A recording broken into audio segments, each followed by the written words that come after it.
Something a little different. This is a collectible from the 1982 World's Fair, which happened in Knoxville, Tennessee.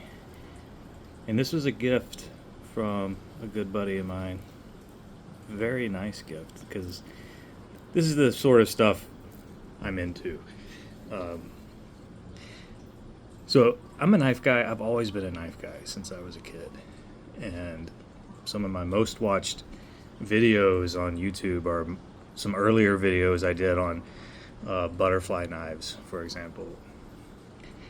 And there'll be more of that stuff in the future.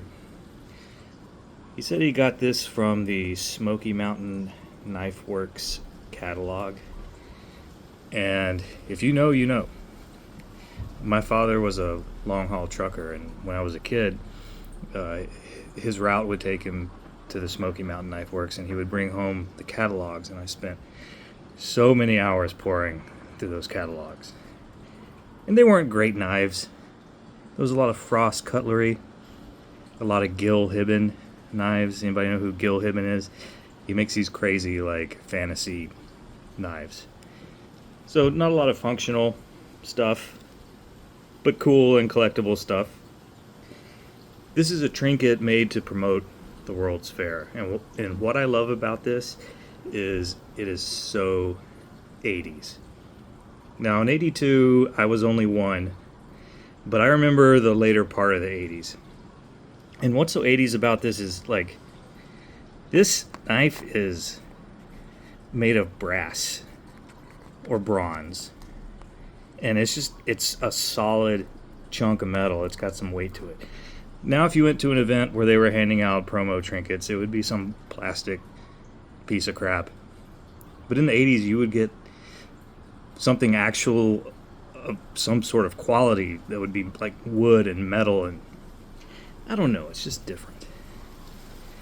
And if you didn't live through the 80s, you would probably think the 80s were brightly colored with all these crazy neon stuff. The 80s were brown. The walls in your house were brown. Your carpet was brown, because everybody had carpet in their house back then. The TVs were brown.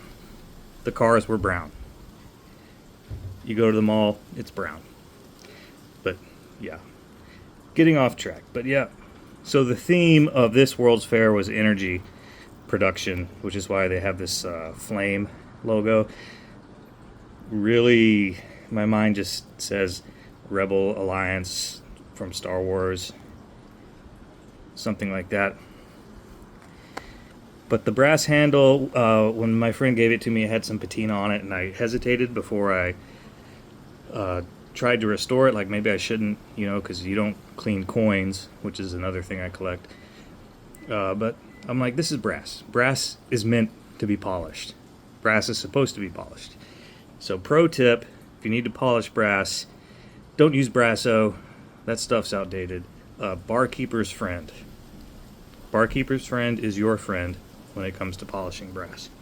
So let's look at this. So yeah, solar energy. On the left we have Native American man building fire. And on the right we have the space shuttle Columbia, which I guess is meant to show a spectrum from man's earliest energy production to, in the 80s, what it was, peak technology, a space shuttle. I think that's what they were going for. Other side, we've got our little Star Wars logo. And we have Boone, Crockett, Jackson. So I knew Daniel Boone and Davy Crockett were associated with Tennessee. The Jackson, I assume, refers to Andrew Jackson. I know he wasn't from Tennessee. I didn't know he had a Tennessee connection, so I had to look it up. He was a Tennessee state senator for a while. That's pretty cool. Into some homestead stuff. Anyway, I love it. Like I said, this is the kind of stuff I dig. Hope y'all got a kick out of it too. Thank you to my friend, you know who you are. And cheerio.